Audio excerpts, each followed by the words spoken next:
What's up everybody, Matt from TGI here, bringing you my review of Ori and the Blind Forest, played on Xbox One. First up, I apologise that this is not the most current review. I know Ori's been out for maybe coming up to a month now, so I do apologise. It took me a while to get to this game with other commitments and stuff, and I will be trying to be more timely in my reviews going forward, but this is a game that I was really looking forward to playing, and I'm now going to give you my opinions on it over the next few minutes. So, very quickly, if anyone's not familiar with Ori and the Blind Forest, it's a platform adventure game, kind of an open world 2D world. It's brought to you by the guys at Moon Studios. It's exclusive for the Xbox One on consoles, but it's also available for Microsoft Windows as well. So, any PlayStation fans out there, sorry, this won't be coming to your console. Maybe you'll have to consider buying an Xbox One for it, I don't know. So, the story in this game is you take on the role as Ori, who is a white guardian spirit. Basically, he is found by a bear-like creature when he's a baby. The bear-like creature is called Naru. She caters for him, kind of takes him in as one of her own and looks after him. But then there is an opening scene with the two of them, very reminiscent of, if any of you have seen the Pixar movie Up. It really felt like a Pixar film. It was a real, emotions were really kind of cut deep in this, you know. It was almost like a tearjerker. It was a really moving opening scene. Basically, the forest withers at this after this kind of calamitous event or whatever. It was a big kind of storm that kind of basically all the food kind of runs out and all the forest is kind of withering away. So it's now up to Ori as the guardian spirit to restore the life to the three trees around the forest. The three trees being the tree of water, the tree of wind, and the tree of warmth. So you head off into this beautiful open world, and that's one thing that cannot be mistaken in this game, is how good it really looks. Everything looks kind of all hand-drawn. It's obviously the standard full 1080p. The open world, it's fully rendered, there's no loading in between it, and it's probably one of the best looking games I have seen so far on the new gen, well, not just new gen, of all time. It's just really beautiful, colours popping off the screen, and you have to see it as you'll be seeing it now to believe it, but it is that good. And along with that, the soundtrack as well, it replicates or complements the visuals as well. The soundtrack is perfectly in the tone of the game. It's really just kind of fits with the tone, and it's a really nice little soundtrack, and the kind of theme song I really liked as well. You'll be hearing it kind of in the background while I speak. So the actual game at its core is a platforming game. As you're kind of going through the forest, you are kind of collecting items in order to kind of spirit orbs and stuff like that, and you use them all to build up your powers. You have like a tree of unlockable abilities that you can unlock. One of them kind of focusing on either like the power of your, effectively like kind of your blast, like your shooting, which you use to kind of shoot all the different types of enemies. One kind of focusing on your spirits, which is all focused on kind of respawning, because you can kind of basically save on the fly in this game, which is really important because it is really hard. Like, you have to be prepared to die a lot in this game.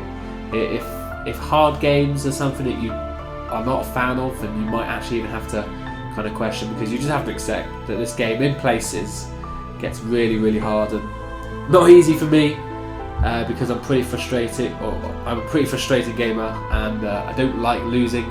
So when I die, that's it's never a good thing. And one thing I have to say is you encounter this giant owl at one point called Kuru, and I fucking hate that owl.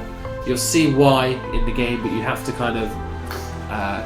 you encounter him a couple of times. He's all pissed off for reasons that you'll find out in the story. I'm not going to spoil it for you, but yeah, he's all pissed off, and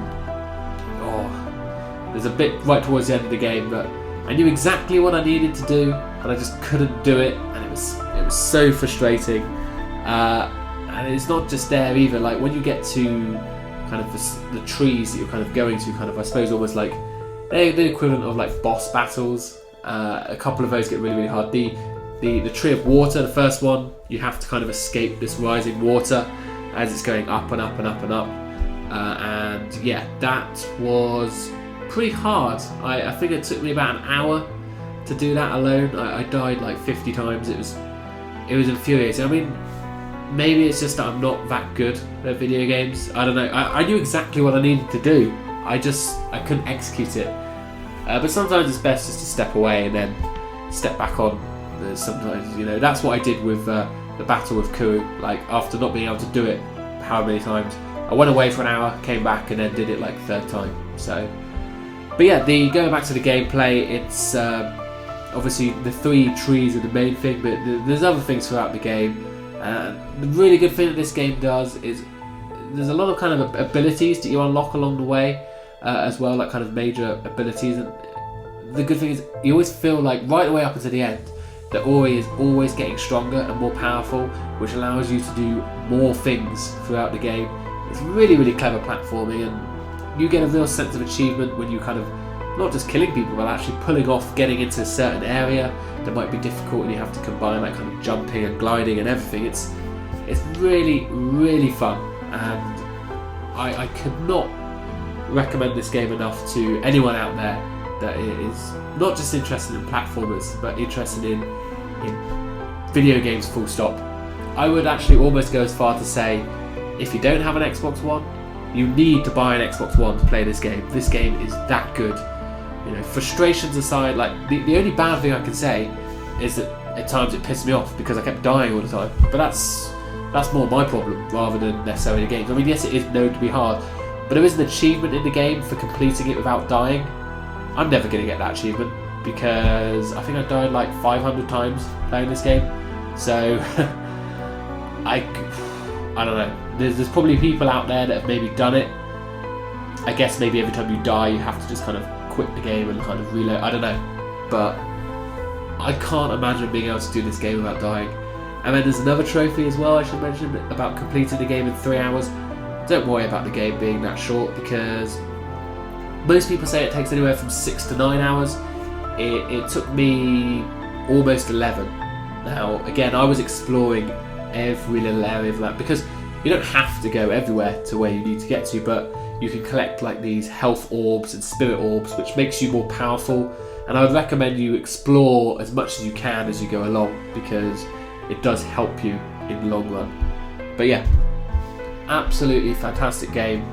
Couldn't recommend it enough. I would give this game a 9. It really is that good. It's an incredible experience. It's a must play for everyone out there. Xbox One owners, go and download it right now. If you don't own an Xbox One, go and buy an Xbox One so you can play this game right now. It is a truly special game, and I will without doubt be returning to the Forest of Nibel at one point to play this again because I had a great experience with it. It's really special. So yeah, let me know in the comments down below what you guys think.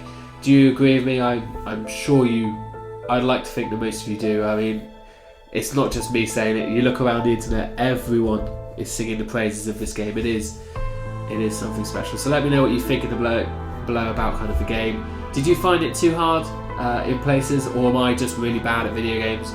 It's probably a combination of both, if I'm being honest. But also, yeah, don't forget to subscribe to our channel and share us with your friends. Keep up to date with all of our latest game news that comes out every week, and our ad hoc reviews and other conversations that we have from time to time, all on the channel. Go and check those out. But for now, thank you very much for watching, and I will see you all next time.